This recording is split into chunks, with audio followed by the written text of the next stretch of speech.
جوړ په خیر نن دوشنبه ګل د اکتوبر 14 ده. د خیبر ریګي للمه کې د پښتنو قومي جرګه له دوه ورځنیو بحثونو او خبرونو وروسته خپل پریکړه لیک کې اعلان کړی دی.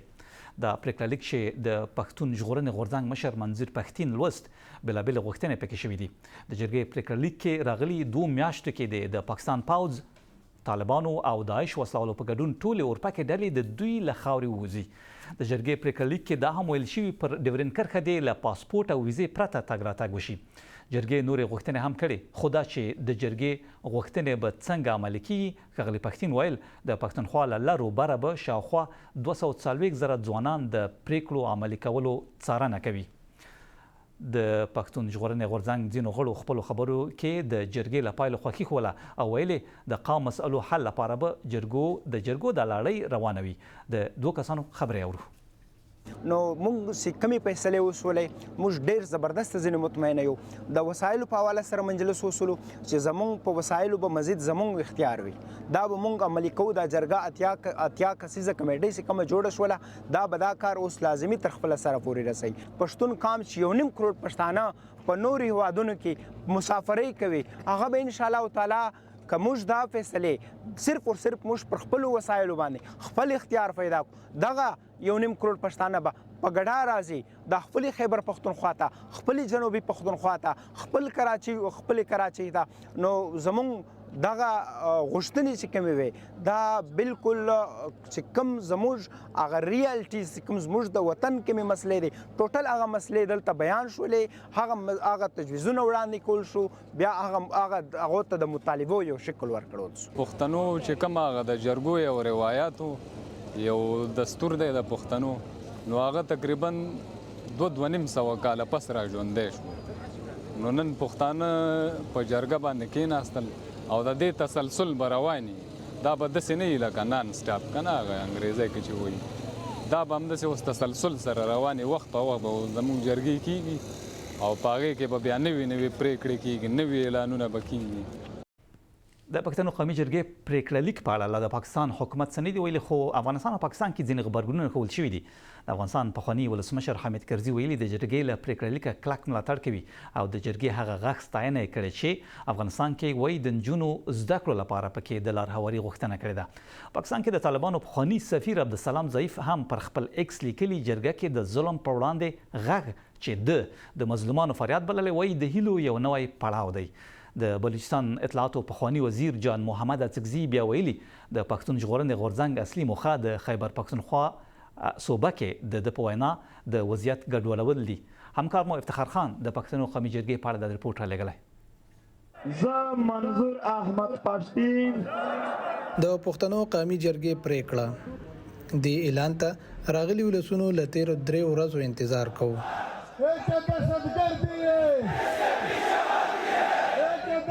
د پریکړې لومړی برخه کې د پښتنو د خاورې نه د وسلوالو ډلو سره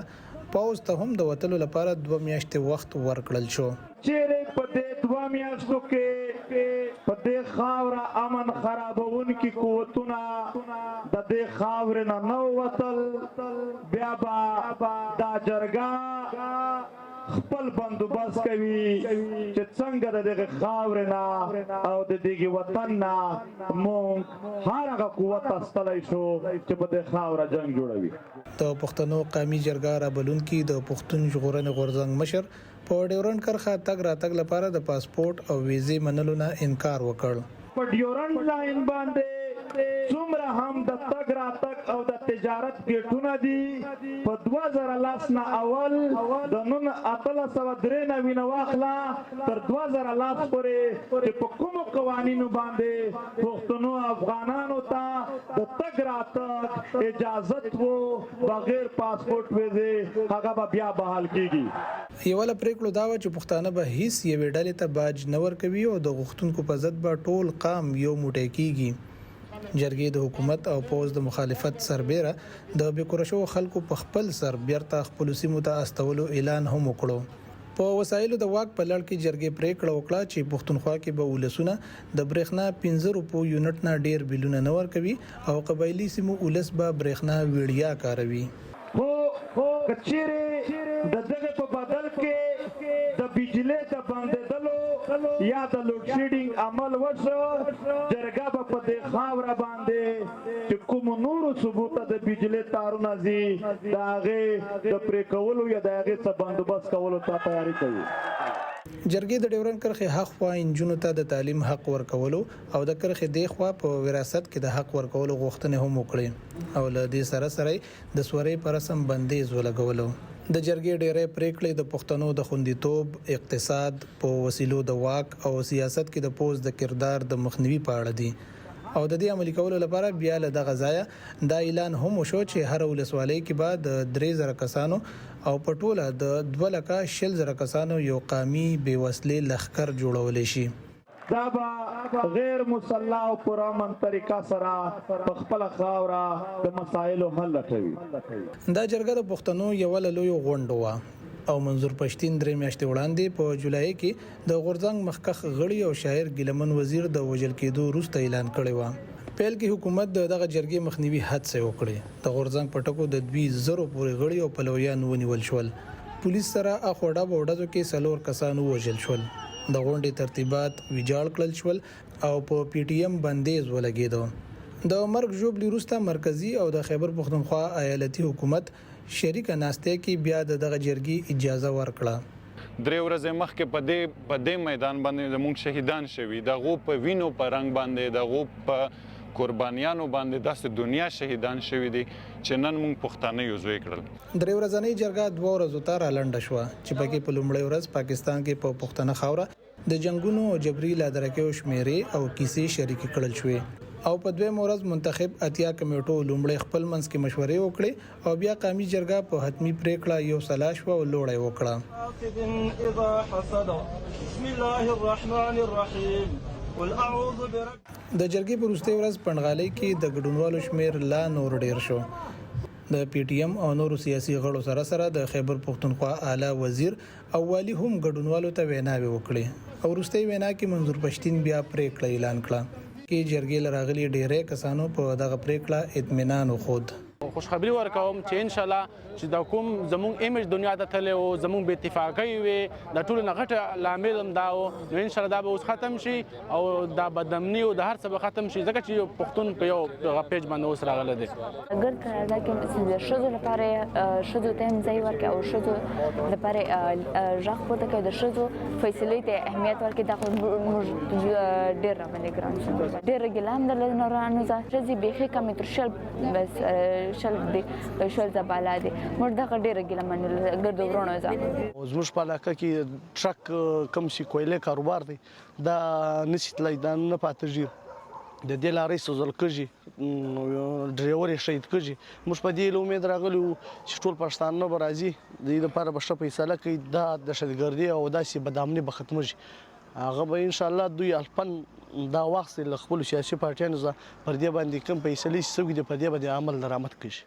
د پښتنو قومي جرګې لخوا د منظور شوی قرارداد ډېرې برخې په غوښتنو مشتمل دي ولې بیا پکې ځینې د ژمنو تر مخه پریکړې هم دي خو اوس پښتنه دا ولاړیږي او د ولسونو نظرونه هم دي ته دي چې پی ټی ایم او جرګه کې اعلان شوی قومي لښکر دغه پریکړې څرنګه عملي کوي او یې عملي کولای هم شي او کنه. افتخار خان بی بی سی پیښور. د پاکستان قومي جرګې په اړه نور خبرو لپاره سره له اسلام آباد پښتون سیاستوال افراسیاب خټک ملګری شوی دی. ښاغلی خټک خبرونه ته ستړی مشي جرګې خپل پریکړه لیک اعلان کړ غوښتنې څومره ستاسو له هیلو سره سمې وې؟ ډیره مننه تاسو نه عرض دا دی چې دا جرګه په دې لحاظ ډیره موافقه وه چې ولسونه ورته ډیر په لوی کچه راغلل او جلب کړل او ګوندونه راغلل او خبرې مشوي. نو دا یو قسم ته د پښتونخوا کې چې کوم شرایط دي د جرګې هغه ترسیم کړل ځکه چې خلکو کې دا جګړه چې روانه جګړه دا ټول نه لوی مسله پښتونخوا کې د چې کوم جنگ دی 20 کالو نه په شکل د اشکالو کله کم کله زیات مګر ادامه یې کړې ده او دولت پاکستان دولت په دې کې پاتې راغلی دی چې دلته کې امن جوړ کړي. نو حقیقت دا چې دا مسله ته ټولو زیاته د خلکو زړونو ته ننوځي خلکو ځکه چې درد دی په خلکو زړونو کې. نو په دې باندې خبرې شوې دا چې یعنی دا د فوج وتلو یا د طالبانو یو تلو دا یو قسم ته ډي میلیټرایزیشن کنه چې یعنی د غیر عسکري شي د سیمه ځکه چې د عسکري توپ مونږ ته ډیر مشکل جوړ کړی هدا کل چې اوس دولتونه څه کوي اخو دویم سوال دی مګر خلکو ارزوګانې دا غوښتنې ترسیمي خصوصا د فوج استلو خبره یا د مثال په توګه د بلابل وسایلو خبره او نور داسې مسلې چې هغه کې برېښنا مسله ده یعنی پښتونخوا برېښنا تولیدي منتها ډیره قیمته او ارزانه تولیدي او پنجاب ته نور ځایونو ته ځي پاکستان کې چې د کم اوسنۍ نظام دی دین خلک ډیر مایوس شوي دي خصوصا پښتانه ډیر زړه بدي شوي نو زما یقین دي چې خلک وو یعنی د خبرو ته راوځي کا وي ته بیا ویل شي نو ولسونه ځکه چې د دې جرګې نه علاوه هم تاسو ګورئ تیر 2 کالونو نه پښتونخوا کې زی په زی خلک راپاسي او دا غوښتنې کوي تاسو مخکې د پښتون ژغورنې غورځنګ غړي وي په خپل او بیا تر ولاړ او د محسن داوړ په مشرۍ مو دیموکراتیک غورځنګ یو بل ډله جوړ کړه سیاست کې ور شامل شوی فکر نه کوي چې یعنی ولې کچېرته تاسو خپل د پی ټی ایم یا پښتون ژغورنې غورځنګ سره پاتې وي دا غږ به لا هم پیاوړی وو دوی هغه د جرګې راوبلله ټینګه کړه او یو ځای به مو ډیر کار کولی شوی ارز لري چې زه د پی ټی ایم سپورټر او حامی وم زه عوامي نشر ګوند کې جوړم د حمایت وکولو خو زما اوسم راي دا چې سیاسي ګوندونو ضرورت شته به د ګوندونو نه کېږي زه د هغه د نظر سره اتفاق نه کوم چې موږ په انتخاباتو کې کلم برخه ناخلو د ووټ حق موږ ډیر په مشکله ګټل دي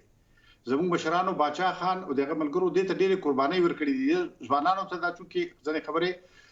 یعنی هغه په احساساتو کې دا خبره کوي نو سیاسي ګوند ضرورت زه اوسه محسوسه مګر د پښتون ژغورنې غورځنګ چې کوم دی عمومي جنبش په توګه غوښتنې کوي هغه سره موږ مخکې ملګری یو چې ان ډي ایم جوړ کړی هغه نه رستم تاسو ګورئ چې کلم داسې خبره راغله د موږ د سره ولاړ یو منتها سیاسي ګوند ضرورت او د انتخاباتو تاسو کوي ایالت چلوي او که تاسو یو هیواد چلوي به د پارلمان کله کیږي نو سامان یو بل پښتنه کبیر د جرګې په اړه راشو بلابل وختونو کې غونډې جرګې شوي دي سیاسي ګوندونو هم بللي دي دا ځل ستاسو په باور دا جرګه د پښتون قومي جرګې چې په د 2 ورځې کې وشوه له نورو سره څه توپیر څه و او څه توپیر لاره د کې خو ځانګړتیا ټول نه زیات دا و چې ډیر ولسونه راغلي په لویه کچه او د پښتونخوا د هر سیمې نه راغلي او چونکی دولت سره دا خیال و چې د جنوب نه آزاد خلک راځي نو الته د کوهات ټونل بند کړو منتهي باوجود خلک راغلي په لویه کچه راغلي لوی تعداد کې راغلي نو تاسو ګڼ خلک چرته جرګې ته نه دی راغلي نو دا لوی قوت خبره وه او د کې دا مو چې خلک ډېر مینه پکې ګډون وکړو او بيخي په زړه سره ګډون وکړو نو دا یو قسم ته مخکې په دې کې چواني دسه جرګه نه ده شوی دا قوت او خدای دې چې لګ مونږ دې ته ضرورت لرو چې لګ زیات تنظیم ډیسپلین او نور خبرې مرور پیدا کو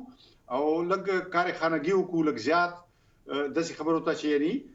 بیا د خپل مثلا چې پریکړې اعلانو دې ته لګ زیات آمادګي پکار ده ارقام سره یعنی د جنگو د تړیتم شو خلکو ارقام خو ډیر خو خدای وسایلو په کله د منابع چې موږ لرو چې د پاکلم لګ زیات